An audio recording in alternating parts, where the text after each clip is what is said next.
Hi, I'm Rob Vischer. A couple of years ago, when I worked for Dave Ramsey, I heard a burn victim, John O'Leary, speak in our company chapel.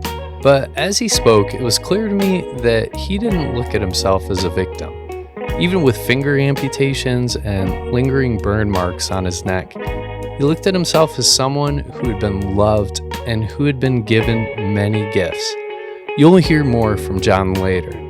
But first, you'll hear from Terry Tucker, a former hostage negotiator who sees his cancer as a gift. I was a girls' high school basketball coach in Texas when I had a callus break open on the bottom of my foot right below my third toe. And initially didn't think much of it because as a coach, you're on your feet a lot. But after a few weeks of it not healing, I went to a podiatrist, a foot doctor friend of mine, to have it looked at. And he said, Terry, I think you have a little cyst in there and I can cut it out. And he did. And he showed it to me. It's just a little gelatin sac with some white fat in it. No dark spots, no blood, nothing that gave either one of us concern. But fortunately, or unfortunately, he sent it off to pathology to have it looked at. And then 2 weeks later, I get the call from him that changed my life, changed my family's life. And he said, Terry, I've been a doctor for 25 years. I have never seen the form of cancer that you have. You have an incredibly rare form of melanoma that appears on the bottom of the feet or the palms of the hands. And because you have this uncommon form of cancer, you should go to MD Anderson Cancer Center to be treated. And so I did. And they removed the bottom of my foot. They removed all the lymph nodes in my groin. And then they said, Terry, more than likely you're going to be dead in 2 years because we have absolutely nothing to offer you. And I thought, okay, God, you gave me a death sentence. How can I try to turn that death sentence into a life sentence? And that's what I've been trying to do for the last 13 years. I was initially put on a drug called interferon to help keep the disease from coming back. It was not a cure. I took a weekly interferon injection that gave me severe flu-like symptoms for 2 to 3 days every week after each injection. And I took those weekly injections for almost 5 years. So imagine having a terrible case of the flu every week for 5 years and knowing that that was not a cure. And during that time, I was so sick of being sick, I literally prayed to God. It was like, all right, come on, God, I'm not being productive in life. Just take me out of this. Let me go, let my family get on with their lives. But obviously he didn't. And he gave me the strength that I needed to go on. And eventually I ended up in the intensive care unit because of the toxicity to the interferon with the body temperature of 108 degrees, which is usually not compatible with being alive. But somehow I survived that. In 2018, I had my foot amputated because of the disease. In the middle of the COVID pandemic, I had my leg amputated above the knee, and I still have tumors in my lungs that I'm being treated now. So many times I've sat in the waiting room at the infusion center at the University of Colorado Hospital where I get treated, waiting to go back. And you can see somebody come in and they have that deer in the headlights kind of look in their eyes like, this is my first time here. I'm scared to death. I don't know what's going to happen. I don't know if this is going to work. I don't know if I'm going to die. I don't know, if I'm going to have a bad reaction. I don't know all these things. And I'm just petrified. And I find a real easy thing for me to do is just kind of wheel over in my wheelchair and say, hi, how you doing? I'm Terry. How you doing? And it's those, and their eyes get real, it's like, oh, there's another human being that sees me, not just looks at me, but actually sees me. And so I've seen that in my life. And don't get me wrong. I mean, when I get treated, I am down, I am depressed, I cry, I feel sorry for myself. I go through all those. But I also find that when I'm doing that, I'm looking inward. Oh, woe is me. Look how terrible things are. I don't feel good.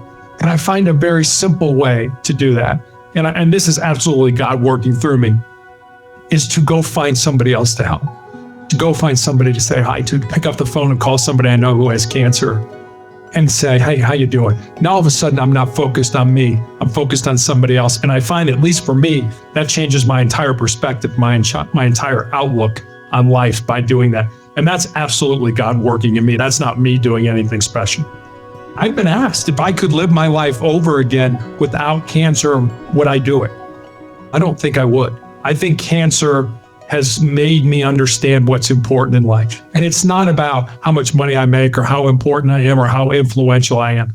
It's about using my unique gifts and talents. It's about emptying myself out for the betterment of another human being with the things that God has given me. And it sounds so easy and it sounds so simple. And in a lot of ways it is, but we tend in society today to measure ourselves based on what we get. And I think life should be more about what we give and less about what we get.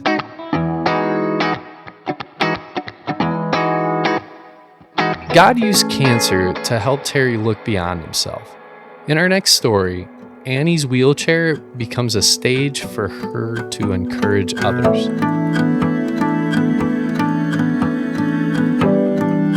So I was diagnosed with spinal muscular atrophy when I was 13 months old, and I started driving a power wheelchair ever since I was the age of 2.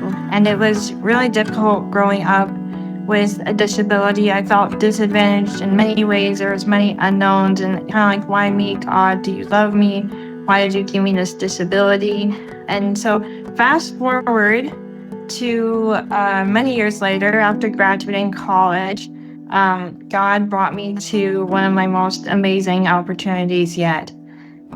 I had a state coordinator reach out to me, and she said, I think you'd be really good at this thing called Miss Wheelchair Wisconsin, and we really like you to try out and compete. And I had no idea what that was, but I was really honored. But I just felt like at the time, like I was really busy. I was like, no, it's just not for me. But I did end up looking it up, like researching on YouTube different speeches and how it all went, and because I knew nothing about the pageant life. And I remember watching just these fierce and fabulous disability advocates, and these women were so powerful and they were so passionate about what they believed in and how they spoke, and I just felt like super intimidated, and I didn't feel like I was enough, and I felt like too much at times in my life also, and I was like, this isn't for me, like I could never be that, like good for them. But then I felt the Holy Spirit so clearly say, that's going to be you. And I was like, oh my gosh, like I was in disbelief, but I knew that was his voice. And I was like, okay, Lord, like if you're calling me to this, then I have a healthy fear of the Lord, so I'm going to be obedient and trust that you have a bigger plan that I don't see.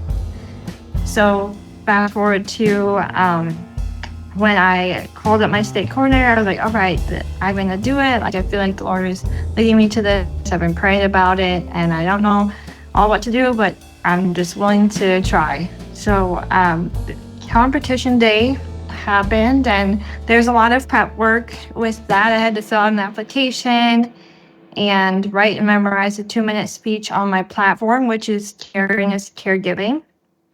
It was a really beautiful venue. I got all done up in the morning, got a fancy dress, got my makeup on, I was all ready to go. I was really nervous, but I was like, I'm just going to give my best and steward this opportunity well. There was an audience and in-person judging, so in front of the audience, and private judging with just the judges, and workshops throughout the day, different inclusive workshops.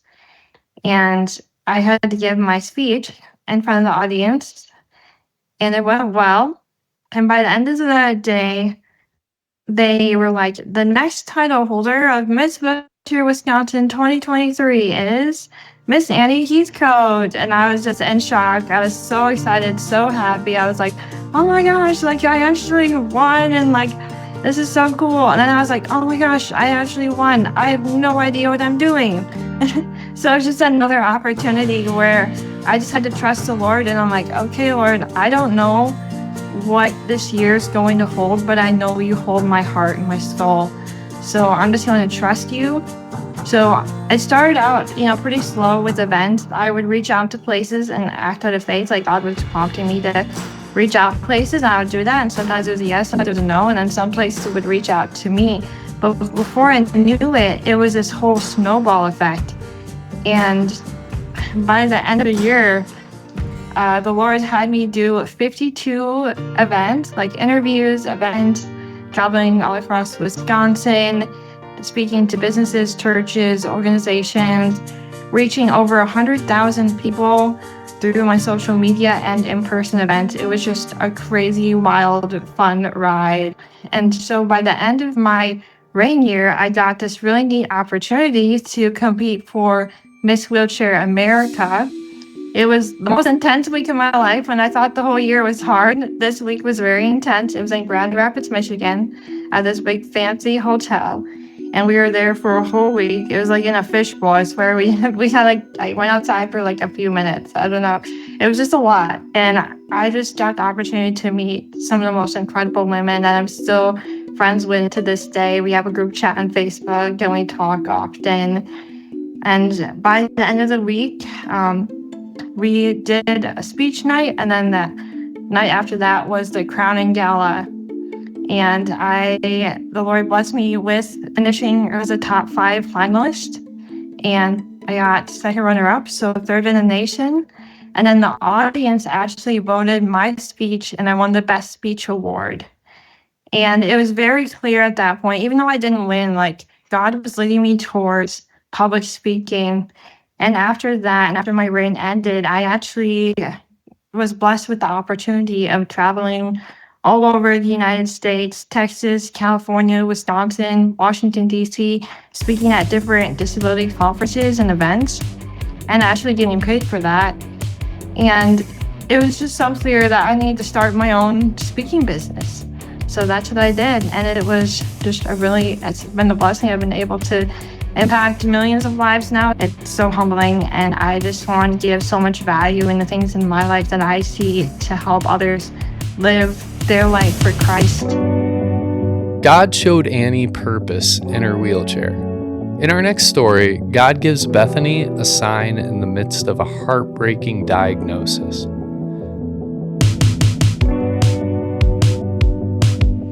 So I was born with Charge syndrome, and it's a rare syndrome that many people have no clue what it means, but all you need to know today is that I was born profoundly deaf in both ears, and my eyes were not formed properly, so I have a condition called coloboma. So although I had a little vision, I didn't have perfect vision at all growing up, and I had a lot of blindness, especially in my left eye. I also have a short right arm and hand, so my right arm and hand's a lot smaller and shorter than my left. Pacemaker, vertigo, all the good stuff. But that's, God does amazing things. And so I learned even from a young age that, okay, well, this is what I was born with. I'm going to make the best of it. And I did. And everything, you don't tell me I can't, because I show you that I can. With that in mind, I found myself years later in a situation where I was a single mom of 3 amazing boys. And every night after I put them to bed, I would find myself curling into bed myself and going, how am I going to do this? A single mom, 3 boys, just with the challenges that I was facing and having to try to run a business. Like, what am I going to do?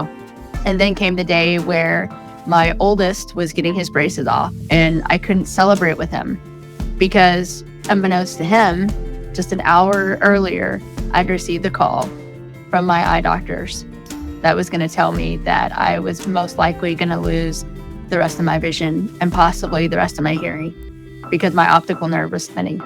With that in mind, I sat there and I looked into the building and I saw him being called back, and I couldn't celebrate with him. This is one of the most exciting days of his life, and I was not able to emotionally connect. Instead, I found myself outside pacing the sidewalk back and forth and just kind of going, okay, God, where are you? This makes no sense. Here I am, a single mom. And the physical challenges that I've worked so hard to prove to others that I can just be just as good, if not better than they are. And yet here I am. This doesn't make any sense. And I literally just wanted to give up.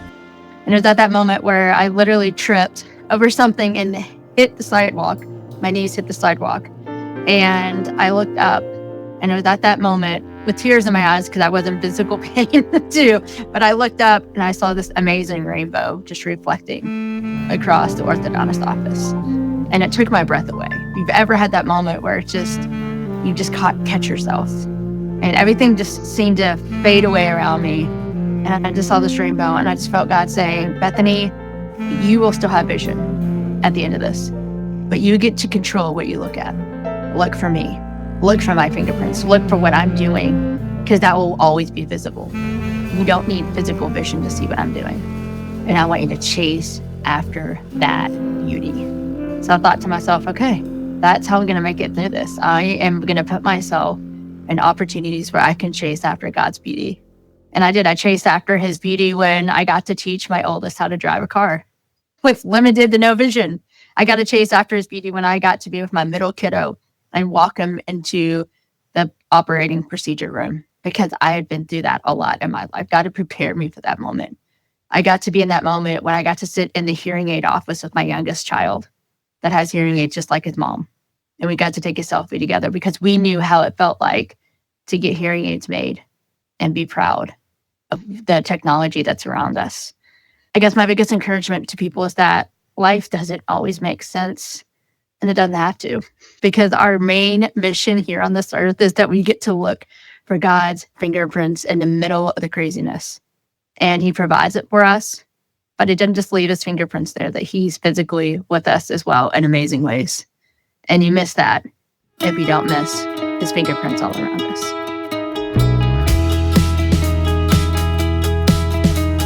In the middle of finding out she was going blind, God gave Bethany a rainbow. In the middle of a childhood mistake, God gave John O'Leary a community. When I was 9 years old, I watched boys in my neighborhood play with fire and gasoline. They were neighbors of mine, and I figured if these big old 11-year-olds could do it and get away with it, so could I. So on a Saturday morning with my mom and dad both gone at work, I walked into the garage. No one was there. Walked over to a can of gasoline, bent over this 5-gallon container with a piece of lit flame coming out of a little piece of paper. Try to pour a little bit of the fluid toward it, and before the liquid even came out, the fumes pulled the flame back into the container, created this massive explosion, split the metal can in two. It picked up the 9-year-old. It launched me 20 feet against the far side of the garage, and it set my world on fire. One moment, I was this ordinary, happy, rambunctious, normal little Midwest kid, man. Life was awesome. God was good. It was easy. Parents were together. And then in the next, I found myself in a hospital bed with burns on 100% of my body. 87% of my body was third degree. I'm laying in this hospital bed dying. And the only thought I had as a child was, oh my gosh, the light's coming down on me. I know I'm dying. And the only thought I had was, my dad is going to kill me when he finds out. My father's going to freak out when he finds out I blew up his house. That was the only thought I had. I hear his voice down the hall. He's yelling at some poor nurse. Where is my boy, John? She does me no favor. She brings him back into this room. She should have called security, pulls back the curtain. This old man marches in, led by this nurse, walks over to me, points down, and then I hear through the darkness these words, John, look at me when I'm talking to you. So I look up at my dad, and then he says, I have never been so proud of anyone in my entire life, and my little buddy today, this morning. I'm just glad to be your dad.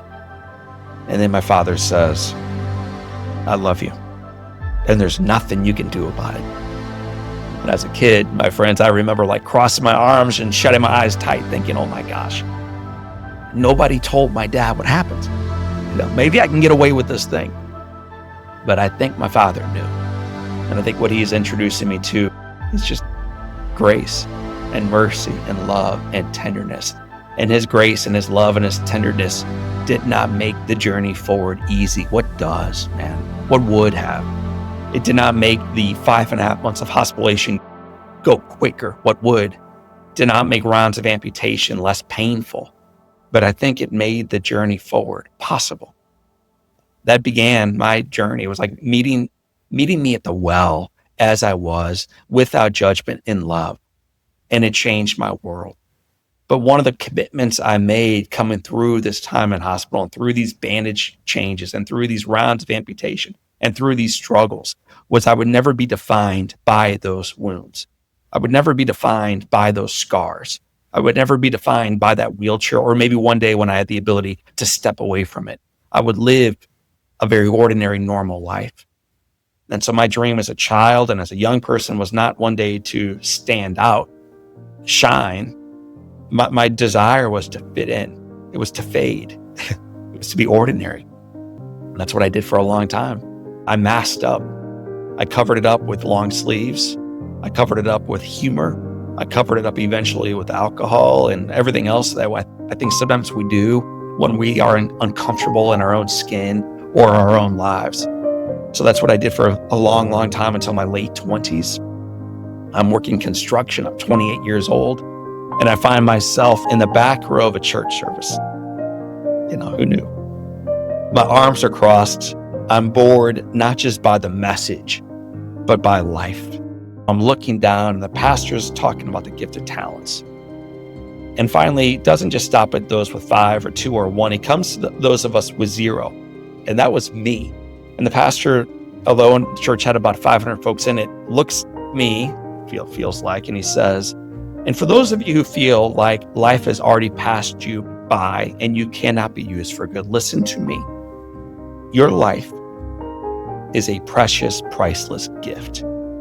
And with that gift, you've got one job now. It is to say yes to being used for good.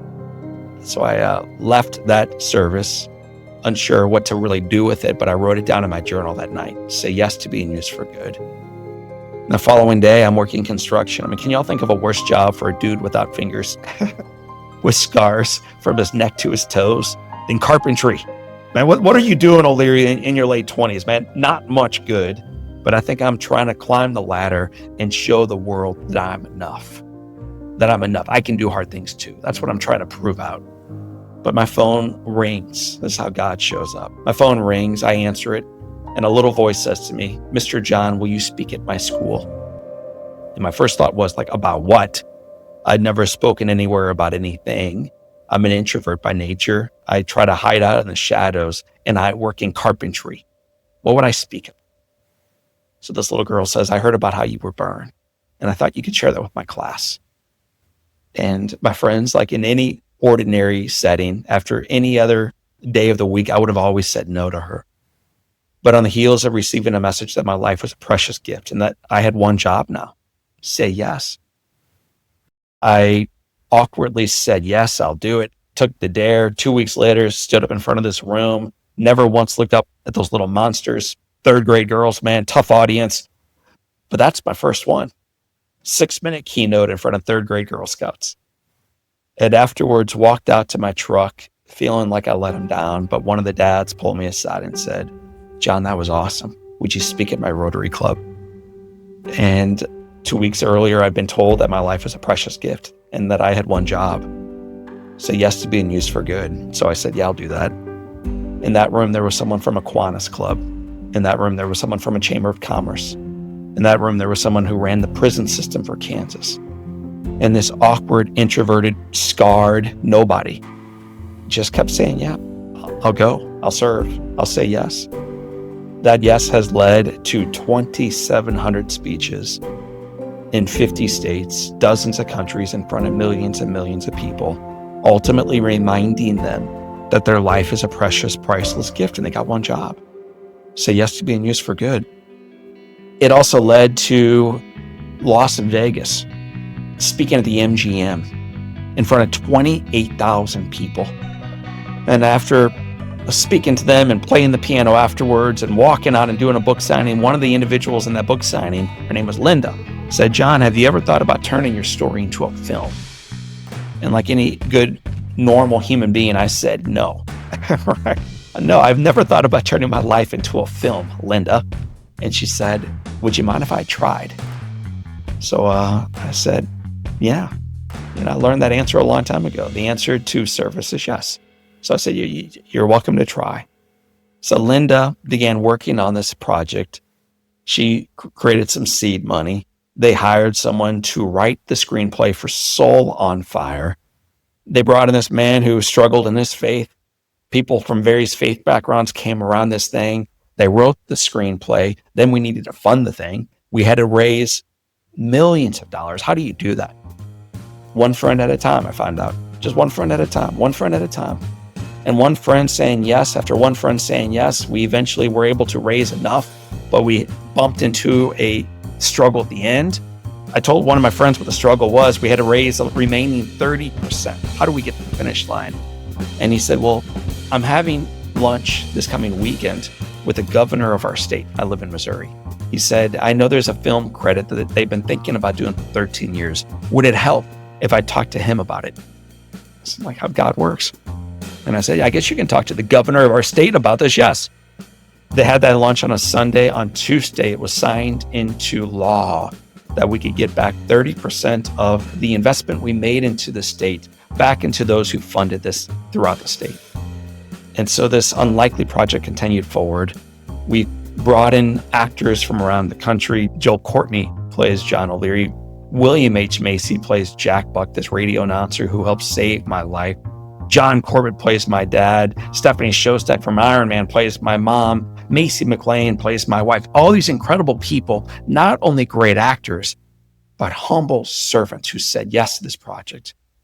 So Sony Affirm has now taken Soul on Fire. It is rolling into theaters around the country. October 10th, it shows up in theaters. It is the story of a hero. And my favorite part about this film is the hero is not John O'Leary, not by a long shot. The hero is the brother, my brother Jim, who saved my life by putting out the fires the day I was burned. The hero is my mom, who came in and challenged me, baby, if you want to live, take the hand of God, fight like you never fought before, but know that he will not leave you during this time.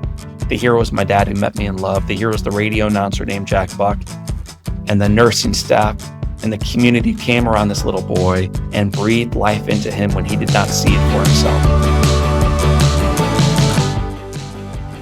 John O'Leary suffered lifelong injuries from the gasoline explosion, but he had a father, a mother, siblings, and a baseball announcer who helped him thrive. And this weekend on October 8th, a movie about his heroes will debut in theaters around the nation. It's called Soul on Fire. After hearing John speak about the people who encouraged him to fight for his life, I remembered his story vividly for 9 years. Now, I want to watch it in theaters, because if the movie is as good as the real story, it'll definitely make me say, wow, God. And when I say wow, God, I mean the one true living God, the God of Abraham, Isaac, and Jacob. He's the one who makes my heart say, wow, God. Wow, God. Wow, God. My wow God story. I wanted to share a wow God moment. That's my wow God story. Praise God. And I'm so thankful to God for this wow God moment. So, thank you, God.